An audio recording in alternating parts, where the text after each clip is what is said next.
நேயர்கள் அனைவருக்கும் என்னுடைய நலமான வணக்கங்கள். ஆயுள் முழுவதும் ஆரோக்கியம் தினமொரு மூலிகை அப்படிங்கிற தலைப்பின் கீழே நிறைய மருத்துவ குறிப்புகளை பற்றியும் மூலிகைகளை பற்றியும் உணவாகவோ மருந்தாகவோ அவை பயன்படுத்தப்படும் போது நமக்கு கிடைக்கக்கூடிய நல்ல பலன்களை பற்றியும் ரொம்ப விரிவாக நம்ம பார்த்துட்ருக்கோம். நம்மை சுற்றி இருக்கக்கூடிய இயற்கை நமக்கு நிறைய வரங்களாக மூலிகைகளை கொடுத்துருக்கிறத நம்ம பார்க்குறோம். அதோடைய மருத்துவ குணங்களை சரியாக புரிந்து கொள்ளாததாலோ என்னவோ இன்றைக்கு நிறைய பேர் நிறைய மாத்திரைகளை விழுங்கி ஒரு வாழ்க்கை வாழ வேண்டிய தேவை இருக்கிறத நம்ம பார்க்குறோம். என்னதான் மருந்துகள் சாப்பிட்டாலும் கூட இயற்கை காரணிகளில் இருக்கக்கூடிய சில மூலிகைகளை உணவாகவோ அல்லது மருந்தாகவோ நம்ம எடுத்துக்கொள்ளும் போது நம்முடைய ஆரோக்கியத்தில் மிகப்பெரிய ஒரு மாற்றம் ஏற்படுவதை நம்ம பார்க்க முடியும். இன்றைக்கு உலகத்தில் இருக்கக்கூடிய எல்லா மருத்துவ ஆராய்ச்சியாளர்களும் இந்தியாவை நோக்கி படையெடுத்துட்டு இருக்காங்க. காரணம் என்னென்னா, இன்றைக்கு மிகப்பெரிய அளவில் இன்னும் புரிந்து கொள்ள முடியாமல் இருக்கக்கூடிய மூலிகைகளை பற்றி முறையாக புரிந்து அவை எவ்வாறு வேலை செய்கின்றது அப்படிங்கிறத புரிந்து கொண்டு அதை கொண்டு வணிகம் செய்ய முடியுமா அப்படிங்கிற ஒரு ஆராய்ச்சியாளர்களுடைய கூட்டம் மிகப்பெரிய அளவில் இந்தியா வந்து கொண்டு இருக்கிறத பார்க்குறோம். அந்த வகையில் இன்றைக்கு நம்ம தமிழ்நாட்டுக்கே உரித்தான அழகுக்காக வளர்க்கக்கூடிய ஒரு மிகப்பெரிய மூலிகை மயில் மாணிக்கம் அப்படின்னு சொல்லக்கூடிய ஒரு கொடிவகை தாவரத்தை பற்றி தான் இன்றைக்கி பார்க்க போகிறோம். பொதுவாக இதோட இலைகளோட அமைப்பை பார்த்தாலே நமக்கு தெரியும். ரொம்ப அழகாக வளரக்கூடிய ஒரு தாவரம். சிவப்பு நிறமான அல்லது வெண்மை நிறமான அல்லது மஞ்சள் நிறமான பூக்களை கொண்டு பார்ப்பதற்கே அவ்வளவு அழகாக இருக்கும். தூரத்திலிருந்து நீங்கள் பார்க்கும்போது இந்த கொடி படர்ந்து இருக்கும்போது எப்படி ஒரு பச்சை நிறமான போர்வையில் சிகப்பு நிறமான ரத்தினத்தை நம்ம பதித்து வைத்தோம்னா எவ்வளவு அழகாக இருக்குமோ அவ்வளவு அழகாக ரொம்ப அழகாக வளரக்கூடிய ஒரு தாவரம்னு இதை சொல்லலாம். நம்ம பெங்களூர் நம்ம போனோம்னா கர்நாடகாவில் குளிராக இருக்கக்கூடிய எல்லா இடங்கள்லையுமே ரொம்ப பெரிய அளவில் வளர்ந்துருக்கக்கூடிய முக்கியமான ஒரு மூலிகையாக இந்த மயில் மாணிக்கம் இருக்கிறத நம்ம பார்க்க முடியும். மயில் மாணிக்கத்திலிருந்து எடுக்கக்கூடிய சாறு அல்லது அதை அரைத்து எடுக்கக்கூடிய விழுது உள்ளுக்கோ வெளிப்புறமாகவோ மருந்தாக பயன்படுத்துறதை நம்ம பார்க்குறோம். இன்றைக்கு நிறைய இடங்களில் பார்த்திங்கன்னா தோல் சம்பந்தப்பட்ட நோய்களுக்கான பாரம்பரிய மருத்துவமனைகள் அப்படின்னு சொல்லி நிறைய இருக்கிறத பார்க்குறோம். நம்முடைய வட இந்தியா அப்படின்னு நம்ம போக ஆரம்பித்தோம்னா குறிப்பாக குஜராத் பக்கத்தில் இருக்கக்கூடிய ஒரு பெரிய மருத்துவமனை, உலக பிரசித்தி பெற்ற மருத்துவமனை, தோல் நோய்களுக்கான சிறப்பு மருத்துவமனைன்னு சொல்லலாம். அந்த மருத்துவமனையில் அவர்கள் தோல் நோய்களுக்காக கொடுக்கக்கூடிய மருந்தாக பயன்படுத்துவது வேறு எதுவுமே கிடையாது. வெறும் இந்த மயில் மாணிக்கத்திலிருந்து எடுக்கக்கூடிய சாரோ அல்லது விழுதோ அல்லது அதிலிருந்து எடுக்கக்கூடிய சூரணமோ தான் அப்படின்னு சொல்லலாம். அந்த அளவுக்கு பார்த்திங்கன்னா தோல் நோய்களை நீக்கக்கூடிய மிக முக்கியமான மருந்துகளில் இந்த மயில் மாணிக்கம் ஒன்றாக இருக்கிறத பார்க்குறோம். இந்த மயில் மாணிக்கத்திலிருந்து எடுக்கக்கூடிய சாறு இந்த மாதிரி ஒரு 30 மில்லி அளவுக்கு எடுத்து அதை காலை ஒரு வேளை இரவு ஒரு வேளை அப்படிங்கிற மாதிரி உணவுக்கு முன்பு நம்ம சாப்பிடலாம். அதே போல் இந்த மயில் மாணிக்கத்திலிருந்து அரைத்து எடுக்கக்கூடிய விழுது இந்த மாதிரி கொட்டை பாக்களவு எடுத்து அதையும் காலை ஒரு வேளை இரவு ஒரு வேளை சாப்பிட்லாம். அல்லது இந்த விழுதை தோல் நோய் இருக்கக்கூடிய இடங்களில் நேரடியாக பூசி குளிக்கக்கூடிய ஒரு வழக்கம் கூட இன்றைக்கு பெருமளவு இருக்கிறத நம்ம பார்க்குறோம். இந்த மயில் மாணிக்கம் இன்றைக்கு உட்புறமாக எந்த அளவுக்கு நமக்கு மருந்தாக பயன்படுகிறதோ அதே அளவு வெளிப்புறமாக பூசும்போதும் நமக்கு பயன்படுறதை பார்க்கலாம். இந்த மயில் மாணிக்கத்துடைய மருத்துவ குணங்களை பற்றி இப்போ விவரமாக நம்ம பார்க்கலாம்.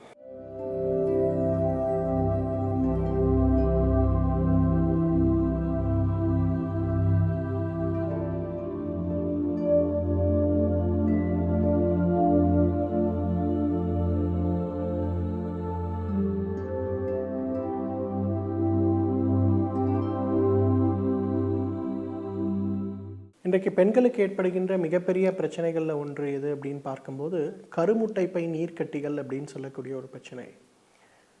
பூப்படைந்த பெண்களுக்கு 6 மாதம் 1 வருடம் மாதவிலக்கு சரியாக ஏற்படுகிறது. பிறகு திடீர்னு பார்த்திங்கன்னா மாதவிலக்கு வருகின்ற நேரங்கள் மாற ஆரம்பிக்கிறது. மாதம் ஒரு முறை ஏற்படுகின்ற மாதவிலக்கு 2 மாதத்திற்கு ஒரு முறை, 3 மாதத்திற்கு ஒரு முறை, சில நேரங்களில் 6 மாதத்திற்கு ஒரு முறை அப்படிங்கிற மாதிரி ஏற்படக்கூடிய வாய்ப்புகள் கூட உண்டாகிறத நம்ம பார்க்குறோம். அப்போ இதற்காக இன்றைக்கு ஹார்மோன் ரீப்ளேஸ்மெண்ட் தெரப்பின்னு சொல்லக்கூடிய HRTன்னு சொல்லக்கூடிய ஒரு ட்ரீட்மெண்ட் கொடுக்கப்படுறதை பார்க்குறோம். கருத்தடை மாத்திரைகள் இதற்கான மருந்துகளாக கொடுக்கப்படுறதை பார்க்குறோம். அதை எடுத்துக்கொள்ளும் போது 21 நாட்கள் இந்த மாத்திரைகள் எடுத்துக்கொள்ளும் போது 28வது நாளில் மாதவிலக்கு ஏற்படுறதை பார்க்குறோம். இன்றைக்கு நம்ம எல்லாருமே நினச்சிட்ருக்கோம் இதுதான் மாதவிலக்கு கொடுக்கக்கூடிய மிக நல்ல சிகிச்சை அப்படின்னு நினச்சிட்ருக்கோம். ஆனால் அது மிக தவறு. இந்த கருத்தடை மாத்திரைகளை தொடர்ந்து எடுத்துக்கொள்ளும் போது மாதவிலக்கு ஏற்பட்டாலும் கூட கருமுட்டை பையில் இருக்கக்கூடிய அந்த கட்டிகள், நீர்க்கட்டிகள் முழுமையாகவே குணமாகாமல் போகக்கூடிய ஒரு சூழல் ஏற்படுறதை பார்க்குறோம். இரண்டாவது, அந்த பெண்களுக்கு ஏற்படுகின்ற உடலளவில் இருக்கக்கூடிய மாற்றங்கள், வயிறு பெரியதாக இருந்து தொடைப்பகுதி பிட்டப்பகுதிகளில் அதிகமான எடை சேர்ப்பு, மார்பு பகுதி தொங்குகின்ற ஒரு சூழல் உருவாகி, அதே போல் முகம் முழுவதும் ஆண்களுக்கு இருப்பது போல முடிகள் முளைத்து விடுவதை நம்ம பார்க்குறோம். அப்போ இந்த மாதிரி ஏற்படுகின்ற பிரச்சனைகளை குறைப்பதற்கான ஒரு சிகிச்சை அப்படின்னு பார்க்கும்போது அதற்கு தான் இந்த மயில் மாணிக்கத்திலிருந்து எடுக்கக்கூடிய அந்த சாறு ஒரு மிகச்சிறந்த மருந்தாக இருக்கிறத பார்க்குறோம். 30 மில்லி அளவுக்கு அந்த சாறு அல்லது ஒரு கொட்டைப்பாக்களவு அந்த விழுதை எடுத்து காலை ஒரு முறை, இரவு ஒரு முறை உணவுக்கு முன்பு அப்படின்னு குறைந்தது ஒரு 6 மாதம் தொடர்ந்து சாப்பிடும்போது எந்த மருந்துகளுடைய தேவையும் இல்லாமல் இயற்கையாகவே மாதம் மாதம் மாதவிலக்கு ஏற்பட்டு அந்த கருமுட்டையில் இருக்கக்கூடிய கட்டிகள் படிப்படியாக குறைந்து குணமாகிறத நம்ம பார்க்க முடியும். இன்றைக்கு பெரும்பாலும் கருத்தடை மாத்திரைகளை கொண்டு ஏற்படுத்தப்படுகின்ற அந்த மாத விலக்கு சம்பந்தப்பட்ட பிரச்சனைகள் என்ன ஆகுதுன்னா, ஒரு 5 வருடம் 6 வருடம் பிறகு கருமுட்டை இல்லாத மாத விலக்கு, ஏவோலூட்ரி சைக்கிள் அப்படின்னு சொல்லக்கூடிய ஒரு பிரச்சனையாக மாறிவிடுகிறது. அப்போ இயற்கையான முறையில் அவர்கள் குழந்தை பிறப்பதற்கான வாய்ப்புகள் குறைந்து செயற்கை முறை கருவூட்டலை நாட வேண்டிய ஒரு சூழல் ஏற்படுறதை பார்க்குறோம். அப்போ இது சம்பந்தப்பட்ட பிரச்சனைகள் இல்லாமல் இயற்கையான முறையிலேயே கருமுட்டை பையில் இருக்கக்கூடிய நீர்க்கட்டிகள் கரைந்து மாதம் ஒரு முறை இயற்கையான முறையில் மாத விலக்கு ஏற்படுவதற்கு என்ன தேவை அப்படின்னு பார்க்கும்போது அதற்கு இந்த மயில் மாணிக்கத்திலிருந்து எடுக்கக்கூடிய அந்த சாறு அல்லது அந்த மயில் மாணிக்கத்திலிருந்து எடுக்கக்கூடிய விழுது ஒரு மிகப்பெரிய ஒரு மருந்தாக இருக்கிறத நம்ம பார்க்க முடிகிறது. நிறைய பெண்களுக்கு பார்த்தீங்கன்னா இன்றைக்கு 40 வயதுக்கு மேலே ஆகும்போது மூக்குக்கு 2 பக்க தாடையிலையும் ஒரு வகையான கருமையான ஒரு படை போன்ற அமைப்பு ஏற்படுறத பார்ப்போம். மெலஸ்மா அப்படின்னு சொல்லி ஆங்கிலத்தில் சொல்லுவோம். பட்டர்ஃப்ளை மாஸ்க்னு சொல்லுவாங்க. மூக்குக்கு 2 பக்கமும் ஒரு பட்டாம்பூச்சியோடைய இறக்கை போல அந்த இடங்கள் முழுவதும் நிறம் மாறி இருக்கிறத நம்ம பார்க்க முடியும். இந்த மாதிரி ஏற்படுகின்ற நிறமாற்றத்திற்கு உடலில் இருக்கக்கூடிய நிறைய ஹார்மோன் மாற்றங்கள் ஒரு காரணமாக இருக்கிறதையும், மாத விலக்கு அல்லது மெனோபாஸ்ன்னு சொல்லக்கூடிய நேரங்களில் ஏற்படுகின்ற உடல் மற்றும் மனதளவில் ஏற்படுகின்ற மாற்றங்களும் இதற்கு பெரிய காரணமாக இருக்கிறத பார்க்குறோம். இதை குறைக்கக்கூடிய மிகச்சிறந்த அருமருந்து எது அப்படின்னு பார்க்கும்போது அதற்கு இந்த மயில் மாணிக்கம் ஒரு மிகச்சிறந்த மருந்து என்றால் மிகையாகாது. மயில் மாணிக்கத்திலிருந்து எடுக்கக்கூடிய சாறு ஒரு 30 மில்லி அளவுக்கு எடுத்து காலை ஒரு முறை உணவுக்கு முன்பு, அதே போல் மயில் மாணிக்கத்திலிருந்து எடுக்கக்கூடிய விழுது நல்ல ஒரு 1/2 இன்ச் இருக்கக்கூடிய திக் பேஸ்ட்டாக எந்த இடங்களில் இந்த படை இருக்கிறதோ அந்த இடங்கள்லாம் பூசி 1 மணி நேரம் கழித்து வெந்நீரில் குளிக்கின்ற ஒரு பழக்கம். இந்த 2 விஷயத்தை முறையாக செய்ய முடியும் அப்படின்னா மிகப்பெரிய அளவில் மாற்றம் ஏற்பட்டு அந்த இடத்தில் இருக்கக்கூடிய மெலஸ்மான்னு சொல்லக்கூடிய அந்த படை போன்ற அந்த ஒரு தோற்றம் வேகமாக மறைய ஆரம்பிக்கிறத நம்ம பார்க்க முடியும். லெச்சன் பிளானஸ்ன்னு சொல்லுகின்ற ஒரு தோல் நோய் பொதுவாக பார்த்தீங்கன்னா கால்களில் சிறு சிறு வட்டமான வறண்ட அரிப்புகளாக ஆரம்பிக்கும். திடீர்னு பார்த்தா கால் முழுவதும் பரவி வட்ட வட்டமாக மாறிவிடும். கால்களில் இருக்க தோள்கள்லாம் வெடித்து போகின்ற அளவுக்கு மாற்றம் இருக்கும். அப்புறம் உடல் முழுவதும் பரவுகின்ற ஒரு சூழலாக மாறும். கடைசியில் நாக்குகளில் கூட அது வட்டவட்டமான தோள்களாக மாறி நாக்கில் இருக்கக்கூடிய சுவை அரும்புகள் கூட இறந்து போகின்ற ஒரு சூழல் ஏற்படுவதை பார்க்க முடியும். லிச்சன் பிளானஸ் அப்படிங்கிறது ரொம்பவே பயங்கரமான ஒரு தோல் வியாதின்னு சொல்லணும். காரணம் என்னன்னா, அரிப்பு ஏற்படும் போது கத்தியை கொண்டு சுரண்டி விடுவோமா அப்படிங்கிற அளவுக்கு கடுமையான அரிப்பை ஏற்படுத்தக்கூடியதாக இருக்கும். பகல் நேரங்களில் ஏற்படுகின்ற அரிப்பை காட்டிலும் 100 மடங்கு இரவு நேரங்களில் இருக்கிறத பார்க்க முடியும். லிச்சன் பிளானஸ் சம்பந்தப்பட்ட நோயாளிகளுக்கு பொதுவாகவே தூக்க மாத்திரை கொடுக்கப்படுறத ஒரு வழக்கமாக வைத்திருக்கிறத நம்ம இன்றைக்கு பார்க்க முடிகிறது. காரணம், இரவு நேரங்களில் ஏற்படுகின்ற வேதனைகளை தடுப்பதற்கு தூக்க மாத்திரை போட்டு தூங்குகின்ற ஆண்கள் பெண்கள் நிறைய பேர் இருக்கிறத நம்ம பார்க்குறோம். பெர்ஃபெக்ஷனிஸ்ட்னு சொல்லக்கூடிய மன அழுத்தம் அதிகமாக இருக்கக்கூடிய பெண்களுக்கு ஏற்படுகின்ற முக்கியமான நோய்களில் இந்த லிச்சன் பிளானஸ் ஒன்றாக இருக்கிறத பார்க்க முடிகிறது. லிச்சன் பிளானஸ்க்கும் சோரியாசிஸ்க்கும் மிகப்பெரிய அளவில் வேறுபாடுகள் கண்டுபிடிப்பது மிக மிக சிரமம்னு சொல்லலாம். இன்றைக்கு ட்ரை எக்ஸிமாவையும் லிச்சன் பிளானஸையும் கன்ஃபியூஸ் பண்ணக்கூடிய அளவுக்கு அதோட அறிகுறிகள் ஒரே மாதிரி இருக்கிறது கூட நம்ம பார்க்க முடிகிறது. ஆனால் லிச்சன் பிளானஸ் நாக்குகளில் கூட ஏற்படுகிறது அப்படிங்கிறது தான் ஒரு நிதர்சனமான உண்மை. அப்போ லிச்சன் பிளானஸை குறைக்கக்கூடிய மிகச்சிறந்த மருந்து எது அப்படின்னு பார்த்தீங்கன்னா இந்த மயில் மாணிக்கத்தை தான் சொல்லணும். மயில் மாணிக்கத்திலிருந்து எடுக்கக்கூடிய சாறு ஒரு 30 மில்லி அளவுக்கு உள்ளுக்கும், மயில் மாணிக்கம் ஒரு 200 மில்லி எடுத்து, பசுனை ஒரு 200 மில்லி எடுத்து ரெண்டத்தையும் குதப்பி அடுப்பில் மேல் ஏற்றி மெதுவான வெப்பத்தில் காய்ச்சி எடுக்கக்கூடிய அந்த பதப்படுத்த நெய்யை உள்ளுக்கும் வெளிப்புறமாகவும் தடவி குளிக்கும்போது இந்த லிச்சன் பிளானஸ் சம்பந்தப்பட்ட பிரச்சனைகளில் இருக்கக்கூடிய மிகப்பெரிய அந்த அரிப்பு குறைந்து போவதை நம்ம பார்க்க முடியும். நிறைய பேருக்கு பார்த்திங்கன்னா இன்றைக்கு அந்த அரிப்பு ஏற்படும் போது உடலில் என்ன செய்வதென்றே தெரியாது அப்படின்னு சொல்லுவாங்க. சிலர்லாம் என்கிட்ட சொல்லுவாங்க, ஏன் இரவு நேரம் வருகிறது, இரவு நேரம் வந்தாலே எனக்கு தற்கொலை செய்யக்கூடிய எண்ணம் வருகிறது, அந்த அளவுக்கு எனக்கு அரிப்பு அதிகமாக இருக்கிறதுன்னு கூட சொல்லுவாங்க. பட் இந்த மயில் மாணிக்கத்திலேருந்து எடுக்கக்கூடிய சாரில் பதப்படுத்தி எடுக்கக்கூடிய அந்த நெய்யை தடவி ஒரு மாதம் குளித்தாலே அந்த பேச்சஸ் குறையலைனா கூட அரிப்பே இருக்காது, உடம்பே ரொம்ப கம்ஃபர்டபுளாக இருக்கிறத பார்க்க முடியும். அந்த அளவுக்கு அரிப்பு சம்பந்தப்பட்ட பிரச்சனைகளை குறைக்கக்கூடிய மிகச்சிறந்த அருமருந்துகளில் ஒன்று எது அப்படின்னு பார்க்கும்போது இந்த மயில் மாணிக்கத்தை நம்ம சொல்லலாம்.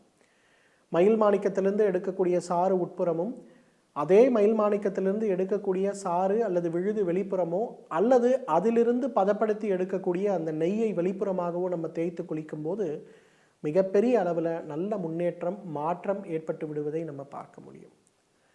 இன்றைக்கு நிறைய பேருக்கு இந்த அதிகமான கோடை காலத்தில் போயிட்டு வர்றதுனால மிகப்பெரிய அளவில் தோள்கள் கருப்பாக மாறி இருக்கிறத பார்க்குறோம். இன்றைக்கு எந்த தொலைக்காட்சியை எடுத்தாலும் எந்த நாளிதழ்களை எடுத்தாலும் நமக்கு தோல் அழகை அதிகப்படுத்துகின்ற வெண்மை நிறத்தை மாற்றுகின்ற மருந்துங்கிற மாதிரி நிறைய அட்வர்டைஸ்மெண்ட்ஸ் வரதை பார்க்குறோம். இயற்கையான முறையிலேயே உடல் அழகை குறிப்பாக தோலுடைய ஃபேர்னஸை அதிகப்படுத்தக்கூடிய மருந்தில் இந்த மயில் மாணிக்கம் ஒன்று. மயில் மாணிக்கத்தை தடவி அரை மணி நேரம் கழித்து குளிக்கின்ற ஒரு வழக்கத்தை வைத்து கொண்டாலே தோல் ஆரோக்கியம் மேம்படுவதை பார்க்க முடியும். எனவே நேயர்களே, கருமுட்டைப்பை கட்டிகள் சம்பந்தப்பட்ட பிரச்சனை, மெலஸ்மான் சொல்லுகின்ற பெண்களுக்கு முகத்தில் ஏற்படுகின்ற மாற்றங்கள் மற்றும் மாதவிலக்கு நேரங்களில் மூக்கின் இரு பக்கத்திலும் ஏற்படுகின்ற படை போன்ற ஒரு அமைப்பு மற்றும் லிச்சன் பிளானஸ் சம்பந்தப்பட்ட பிரச்சனைகளை நீக்கக்கூடிய மிகச்சிறந்த அருமருந்து. தகுந்த மருத்துவ ஆலோசனையின் பேரில் சரியான முறைப்படி இதை உபயோகப்படுத்தி வந்தோமேயானால் நம்மாலும் பல்லாண்டு காலம் ஆரோக்கியமாக வாழ்ந்திட முடியும். டி மார்வல் அப்படிங்கிறவர் 45 வயது, மாத்தூர் அப்படிங்கிற இடத்துலேருந்து சென்னையிலேருந்து கேட்டிருக்காரு. தினமும் மலம் கழித்த பிறகு உதிரப்போக்கு ஏற்படுவதாக இருக்கிறது. காரமான உணவுகளை சாப்பிட்டாலோ அல்லது அசைவ உணவுகளை சாப்பிட்டாலோ இந்த உதிரப்போக்கு ரொம்ப அதிகமாகிறது. பரிசோதனை செய்து பார்த்தபோது எனக்கு உள் மூலம் சம்பந்தப்பட்ட பிரச்சனை இருக்கிறது, அறுவை சிகிச்சை செய்து கொள்ள வேண்டும் அப்படின்னு சொல்லியிருக்காங்க.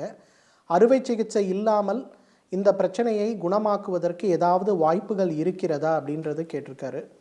மார்வல் சார், பொதுவாக இந்த மலச்சிக்கல் சம்பந்தப்பட்ட மூலம் சம்பந்தப்பட்ட குறிப்பாக இரத்த மூலம் சம்பந்தப்பட்ட பிரச்சனைகளை குறைப்பதற்கு மிகச்சிறந்த அருமருந்து ஒன்று இருக்கிறது அப்படின்னா அது துத்தி அப்படின்னு சொல்லக்கூடிய தாவரத்துடைய சூரணத்தை தான் நம்ம சொல்லணும். துத்தியுடைய இலை சூரணம் அப்படிங்கிறது நமக்கு பொதுவாகவே நாட்டு மருந்து கடைகளில் கிடைக்கக்கூடிய ஒன்று. அந்த துத்தியுடைய சூரணத்தை எடுத்து ஒரு 20 கிராம் அளவுக்கு எடுத்து 1 லிட்டர் தண்ணீரில் இட்டு கொதிக்க வைத்து அதை 300 மில்லியாக குறைச்சிருங்க. காலை எழுந்தவுடன் வெறும் வயிற்றில் 150 மில்லியும், இரவு படுக்கும்போது ஒரு 150 மில்லியும் அப்படிங்கிற மாதிரி தொடர்ந்து சாப்பிடுங்க. பொதுவாக இரத்த மூலத்தை குறைக்கக்கூடிய இன்னொரு வீட்டு மருந்து என்ன அப்படின்னு கேட்டிங்கன்னா நீர் மோர். ஒரு 100 மில்லி தயிர் எடுத்திங்கன்னா 1 லிட்டர் அளவுக்கு தண்ணீர் சேர்த்து மிக்சரில் அதை நன்றாக அரைத்து வடிகட்டி எடுக்கக்கூடிய அந்த நீர் மோரை காலையிலிருந்து மாலை வரை குறைந்தது ஒரு நாளைக்கு ஒரு அரை லிட்டராவது சாப்பிட முடியுமான்னு பாருங்கள். இந்த 2 விஷயத்தை தொடர்ந்து ஃபாலோ பண்ணுங்கள். உங்களுடைய உள் மூலம் சம்பந்தப்பட்ட ரத்தம் கசிகின்ற சம்பந்தப்பட்ட பிரச்சனை படிப்படியாக குறைந்து குணமாகிறத பார்க்கலாம். நேயர்கள் உங்களுடைய ஆரோக்கியம் சம்பந்தப்பட்ட கேள்விகளை எங்களுக்கு அனுப்ப வேண்டிய முகவரி: டாக்டர் கௌதமன், மருத்துவ இயக்குனர், ஸ்ரீவர்மா ஆயுர்வேத மருத்துவமனை, எண் 37, வஉசி முதல் தெரு, கோடம்பாக்கம், சென்னை 24. நேயர்களே, இன்றைக்கு மயில் மாணிக்கத்தை பற்றியும் அவை சோரியாசிஸ் சம்பந்தப்பட்ட பிரச்சனை, அதே போல் பிசிஓடின்னு சொல்லக்கூடிய கருமுட்டை பை நீர்க்கட்டிகள் சம்பந்தப்பட்ட பிரச்சனை, மெலஸ்மான்னு சொல்லக்கூடிய பெண்களுக்கு ஏற்படுகின்ற மங்கு சம்பந்தப்பட்ட பிரச்சனை, குறிப்பாக லிச்சன் பிளானஸ்ன்னு சொல்லக்கூடிய தோல் நோய், இவற்றை நீக்குவதற்கு எவ்வாறு பயன்படுகிறது அப்படிங்கிறதை பற்றியும், எவ்வாறு அதை மருந்தாகவோ உணவாகவோ பயன்படுத்த வேண்டும் அப்படிங்கிறதை பற்றியும் ரொம்ப விவரமாக இப்போ பார்த்தோம். மீண்டும் நாளை மற்றொரு மூலிகையோடு அதோடு மருத்துவ குணங்களோடு செய்முறை விளக்கங்களோடு உங்களை நான் சந்திக்கிறேன். அதுவரை உங்களிடமிருந்து விடைபெறுவது டாக்டர் கௌதமன். நன்றி, வணக்கம். மேலும் விவரங்களுக்கு தொடர்பு கொள்ள வேண்டிய முகவரி டாக்டர்.க கௌதமன் BAMS, மருத்துவ இயக்குனர், ஸ்ரீவர்மா ஆயுர்வேத மருத்துவமனை, 37 வஉசி முதல் தெரு, கோடம்பாக்கம், சென்னை 24. Phone number 04446094900.